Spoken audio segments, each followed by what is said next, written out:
இந்தியாவினுடைய தமிழ்நாட்டிலே சட்டமன்ற தேர்தல் நடந்து முடிந்து தமிழக வெற்றி கழகத்தினுடைய தலைவர் ஜோசப் விஜய் அவர்கள் முதலமைச்சராக நேற்று பொறுப்பெடுத்திருக்கின்றார். அதே போன்று இன்று சட்டமன்றத்திலே அதனுடைய அமைச்சர்கள் பொறுப்பெடுத்திருக்கின்றார்கள். முதலாவதாக ஜனநாயக போராளிகள் கட்சி சார்பாகவும் தமிழர்கள் சார்பாகவும் முதலமைச்சர் ஜோசப் விஜய் அவர்களுக்கு நாங்கள் வாழ்த்துக்களை தெரிவித்துக் கொள்கின்றோம். இந்தியாவினுடைய சினிமா திரையுலக வரலாற்றிலே 1977ஆம் ஆண்டு எம்ஜிஆர் அவர்கள் முதலமைச்சராக வந்ததன் பின்னர் இன்று மீண்டும் ஒரு நடிகராக ஜோசப் விஜய் அவர்கள் இந்த அரசியலுக்குள் வந்து முதலமைச்சராக பொறுப்பெடுத்திருக்கின்றார். அதுவும் எம்ஜிஆர் அவர்கள் 30.4% வாக்குகளை பெற்றிருந்தார். ஆனால் ஜோசப் விஜய் அவர்கள் 38% வாக்குகளை பெற்று அதிகூடிய வாக்குகளை பெற்று இன்று முதலமைச்சராக பொறுப்பெடுத்திருக்கின்றார். அது ஒரு வரலாற்று சாதனையாகவே பார்க்கப்படுகின்றது.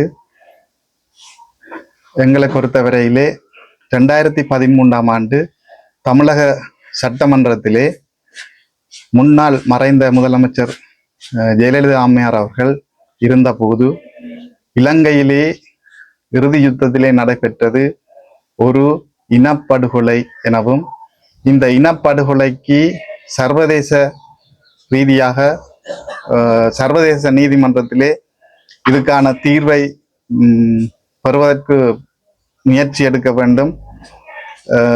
அதனூடாகத்தான் இதுக்கான நீதி வரும் என்று சொல்லி சட்டமன்றத்திலே ஒரு தீர்மானத்தை கொண்டு வந்து ஏகமனதாக அன்று நிறைவேற்றப்பட்டது.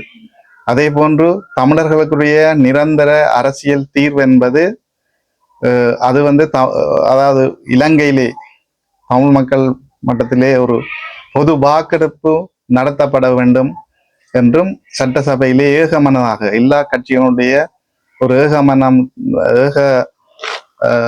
மனதான தீர்மானமாக அன்றைய காலத்திலே அது நிறைவேற்றப்பட்டது.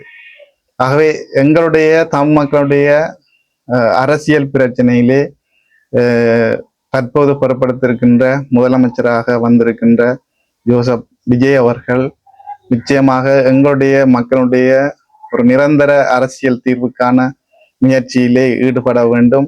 அதே போன்று அதற்கான அழுத்தங்களை இந்தியாவுடைய மத்திய அரசாங்கத்துக்கு கொடுக்க வேண்டும் என நாங்கள் இந்த இடத்திலே கேட்டுக்கொள்கின்றோம். அதே போன்று நீண்ட காலமாக இலங்கையிலே எங்களுடைய தமிழ்நாட்டு மீனவர்களுக்கும் இலங்கை மீனவர்களுக்கும் இடையிலே இன்று வரை அந்த மீனவர்களுடைய பிரச்சனை ஒரு தீர்க்கப்படாத பிரச்சனையாகவே தொடர்ச்சியாக இருந்து வருகின்றது. இதனால் எங்களுடைய கடற்தொழிலாளர்கள் மிகவும் பாதிக்கப்பட்டு கொண்டிருக்கின்றார்கள். தொடர்ச்சியாக அவர்களுடைய தொழில்கள் வந்து அழிக்கப்பட்டு கொண்டிருக்கின்றது.